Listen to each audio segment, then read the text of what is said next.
Okay, here we go. We're doing Pollies and Rats, day 5.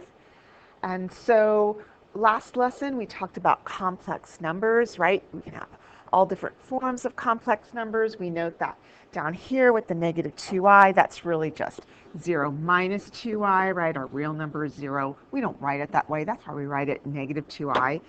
So that's considered a complex number. And so today we're going to do something that involves complex numbers and the fundamental theorem of algebra, which the fundamental theorem of algebra guarantees something. So let's just look at things we've done. Let's go ahead and look at this. If we were to find the zeros for this polynomial, right, we'd factor and we get 5 and 2. We've already done that. We get 2 real zeros. And we've done something like this, right? Factoring by grouping. We factored by grouping and we got x equals, looks like 9, and x equals 2, x equals negative 2. We got 3 real zeros. And then with this one, it's very, like, it looks weird, right, when I write it this way, x equals 0, x equals 0, x equals 0. It's a repeated 0. We talked about repeated zeros. But we have it, since it's repeated 3 times, that's technically saying we have 3 zeros. Yeah, so they're same zeros, but there are 3 of them, right? And then down here, okay, so this one we haven't technically done yet. I'm trying to think of what we have covered as I'm making this video. But if we were to set x squared plus 7 equal to 0, right? And we'd subtract 7 from both sides and take the square root, we're going to get plus or minus square root of negative 7, which is plus or minus square root of 7i. So we get 2 imaginary zeros, all right? Or we could say 2 complex zeros. And so now the very last thing that we're going to look at is it's a factoring by grouping.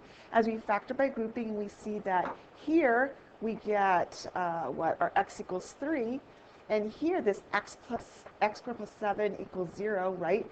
One of those things where we're going to get that x squared equals negative 7, so we're going to get 2 imaginary zeros.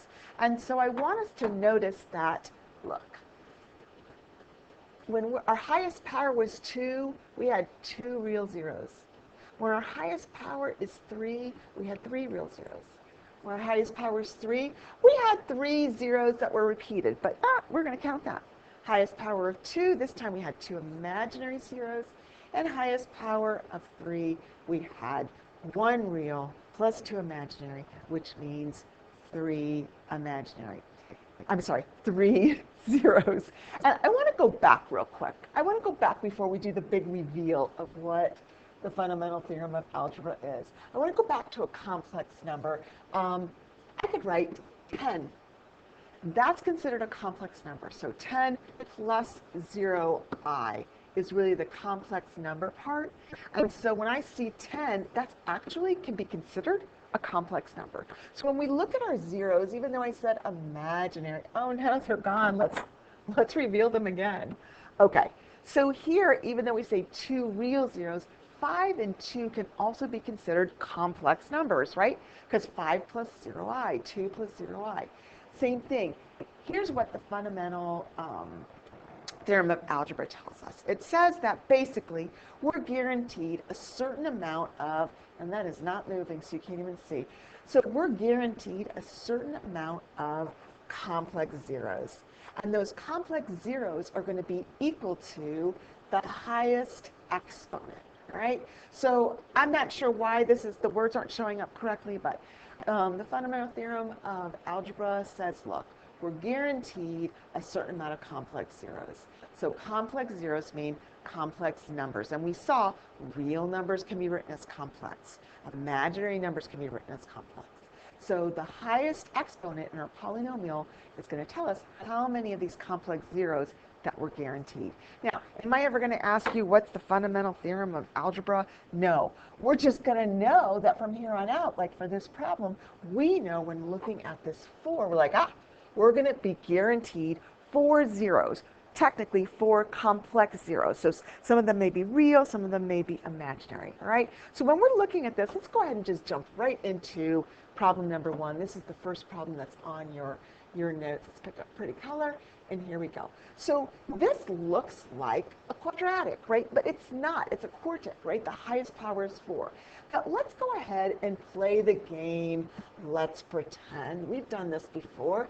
Let's pretend. So we're going to pretend that this is x squared minus 12x minus 13, right? Because that looks a lot like it, and it's a quadratic we can factor, right? We're going to go ahead and use what? X, and a positive 13, and a minus 1. And I'm going to make sure that we are going, and we are. Okay. So we're going to go ahead and take these factors and be like, well, wait a minute. Can't we use these when looking at this? So let's talk about why we are allowed to factor in this way when we have 3 terms. So we have 3 terms, right? And we are allowed to factor this way when it's a quadratic. But believe it or not, when we have 3 terms, even if it's not a quadratic, as long as this number here is even and this number here is half that number, so 2 is half of 4, we can factor this way. So let's go ahead and do it. So when we are, let's get back here. So we're going to go ahead and we're going to pick up the x minus 1 and the x plus 13, but we know, wait a minute, this is x to the first power because half of 2 is 1. Or basically, we're always putting whatever this is, we're putting it there. So basically, here we've got x squared. We need to put a square here and a square there. And voila, if we go ahead and distribute, we're going to get right back to here. So this asks us to find our zeros. So let's get a better color. Not saying that green isn't better, but I need to write smaller too. I'm going to run out of space. So finding zeros, we're going to set our polynomial equal to 0, and we're going to solve. So we have x squared minus 1 equals 0, and we have x squared plus 13 equals 0. So let's go ahead and solve. We've got x squared equals 1, and so we're going to take the square root of both sides, right? Plus or minus.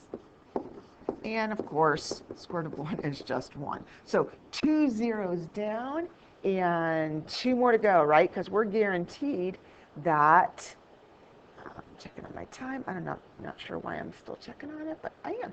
All right, so let's go back to this one. We're going to go ahead and subtract the 13.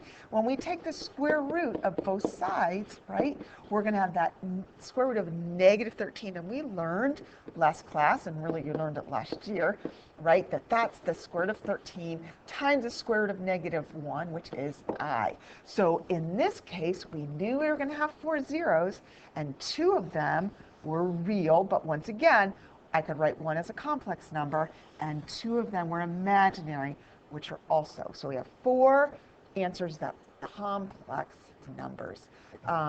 Then we use complex because think about it. Complex numbers, if we use that term, it encompasses both real and imaginary. So that's a cool thing, right? We've got 2 reals, 2 imaginary, 4 complex roots, 4 complex zeros. We can use 0 or root. All right, pretty cool. If you want to, because we're doing this in class, if you're at home watching it and you want to get another practice with this, go ahead and just pause the video here and do it, and then come on back. All right, so here we go. Check your work. Hopefully you got that right. All right, so here we go. Let's go back to the notes, and let's look at number 2. So with number 2, we've got x squared minus 4x plus 13, and we're like, wait a minute, we cannot factor. All right, so we have a choice. We can either complete the square, or we can, I'm looking around for my calculator. I did not bring it up here. Oh yeah, I did. All right, here we go. So we can either complete the square or quadratic formula. Quadratic formula is easier for students. I prefer completing the square, but here we go.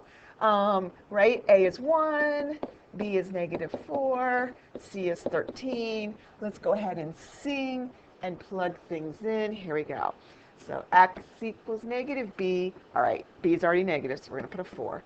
Plus or minus square root, cracked a little bit there, b squared minus 4ac all over 2a. All right, so this is what we're going to do because I can already tell that this part is going to be bigger than this part, can't you? So I'm just going to go ahead and put 4 squared. I'm going to put this part right here in my calculator because it doesn't make any sense to do the square root part and get an error domain, right? So what? We're going to have 16 minus 4 times 13. I should know that, but I'm doing the video. So I get negative 36 under here. So that's negative 36. So when we are doing quadratic formula, we got to be really careful that we may get, right, an imaginary number. So we're going to have 4 plus or minus the square root of negative 36 all over 2. Let's go ahead and simplify that. That'll be 4 plus or minus, that'll be 6i, right, over 2. And let's simplify it a little bit more because every single term, right, this term I can divide. Ooh, I meant to get yellow. Okay, so this term can be divided by 2, this term can be divided by 2, this term can be divided by 2. So when we go ahead and do that, we end up with what?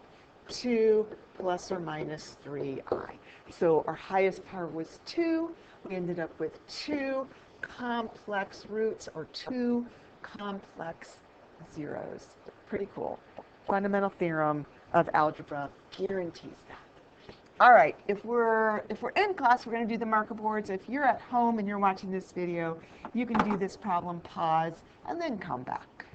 All right, there you go. Hopefully you got that right. All right, back to notes. Let's do number 3. All right, here we see we have a cubic. We see we can't factor it, even though there's 3 terms, right? Remember our rule. This has to be, well, technically, this doesn't have to be even. If we had a 3 halves here, we could factor using 2 binomials, but nope, that's not what we have.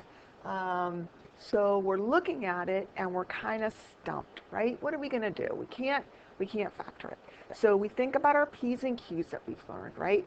And so either 1 works. So let's think about our possible rational zeros. We could pick from plus or minus 1 or plus or minus 7. So we're going to go ahead and use synthetic division and see which one works. I don't know about you, but I'm going to try 1 first. And if 1 doesn't work, you've got to be really careful. So we have an x cubed, and then we're missing an x squared. So we've got to put a 0 in for x squared, and then we've got our 6. So let's hope that 1 works, and if not, we'll try negative 1. Drop the 1, multiply, add, multiply, add. Oh, beautiful, right? So we know, because it says find all the zeros, we've got to stop and go, no matter what, x equals 1 is one of our zeros, okay? Now, what are we going to do with this? We're going to turn this into a quadratic. And if we have to do quadratic formula again, so be it, right? We can do that. So here we go. It's going to be x squared plus x plus 7. And yes, we are going to have to do quadratic formula to find our roots or find our zeros. So here we go.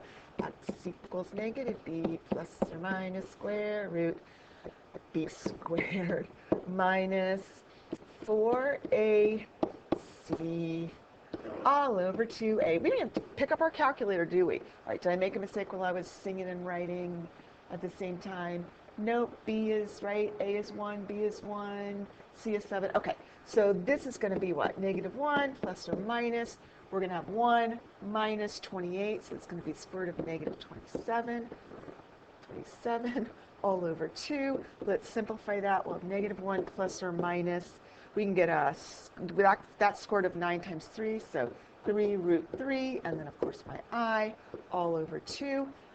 Nothing else can simplify, so there we go. We ended up with these 2. Obviously, these are 2 numbers, right? 2 complex numbers. And then this one is our third one, a real number. So we ended up with 3 complex roots, 3 complex zeros, right? One of them is real. 2 of them are imaginary or complex. And we were guaranteed that by the fundamental theorem of algebra. All right, once again, if you're at home and you want to try this, go ahead and try it, pause it, and come on back. Okay, so hopefully you got that. We got, looks like 3 zeros, 2 complex, and 1 real. All right, guess what? I don't know. What is behind here? So, oh, okay, conjugate pairs. All right, if we are given a 0, like 4 plus 3i, then 4 minus 3i will also be a 0. So let's go back and see if this was true for us. All right, so here, this is harder to see because it's not in complex number form, but if we were to, rewrite this, it would be negative 1 over 2 plus 3 root 3i over 2. And that would be one of our zeros. And our other zero would be negative 1 over 2 minus 3 root 3i over 2. Maybe easier to see on the other one that we had it. So let's see. Yep. See the 2 plus 3i and the 2 minus 3i? That means if we have a complex root or a complex zero, we're guaranteed that its conjugate is going to also be a complex root or a complex zero. So we did that. So now we're putting some words to it. So when we are given a complex, let's see, what does it say? When we're given a complex zero, so that's a complex number, complex zero, the conjugate of it is also going to be a zero. And we're going to use that to do what I call backward problems. And so with the backward problems, you know what, I was going to pull up, I think I'm just going to go ahead and pause this and do the backward ones separately. So, you know what, let's see. Let me pause. Okay, so what I'm going to have to do, I forgot to copy over the second part of the lesson, and that's okay. So what we're going to do is, on your notes, you'll see it. You're given 2 zeros, and for number 1, you're given that x equals 2 and x equals 4 are zeros. So what we're going to do is we're being asked, it says find the polynomial function with the following zeros. And so what we're going to do is work backwards. And this is how I'm going to work backwards. I literally start at the bottom of the page. So I'll start with x equals 2 here and x equals 4 here. And I'll ask myself, well, where did I get those answers from? Oh, they came from factors that were set equal to 0. So, right, does that make sense that I would have subtracted my 4, right? Let's just do that. If I subtracted my 4 from both sides, right, I would get this. I would get x minus 4 equals 0. And then what came before that? Well, I had my factors written like this, right? Well, what came before that? Technically, I could still be writing equals 0, but I don't really need them anymore. So then I'm going to go ahead and distribute, right? X times x is x squared. X times negative 4 is negative 4x. Negative 2 times x is negative 2x. Negative 2 times negative 4 is positive 8. And then finally, I combine my like terms, and I end up with my answer, right? So the question on your notes, even though you don't see it right here, is what polynomial has these 2 zeros? Well, this polynomial does. Now, other polynomials can also have those 2, but this is your basic one. This is your most generic polynomial. So we're going to do these backward ones. And so basically, as I'm looking at the notes, because I'm going to have to keep, let's do a complex number 1. Let's say I'm given that, and I'm going to do them on the bottom, that x equals 2 is a 0, and x equals 3i is a 0. Well, the first thing I'm going to do is wait a minute. 3i is a complex number. And if 3i is part of my zeros, then negative 3i has to. Real quickly, 3i, if we wrote it as a complex number, would be 0 plus 3i. So its conjugate, 0 minus 3i, also has to be a 0, right? So they give me 2 zeros, and one of the zeros is imaginary. I'm like, there's really 3 zeros going on here, right? All right, so let's do this one. Let's go ahead and move backwards. Oh, I just stepped on my cord. All right, let's go backwards and subtract the 2. So we'll get what? X minus 2 equals 0. Let's subtract the 3i. And let's add the 3i. And then from there, we're going to drop the zeros.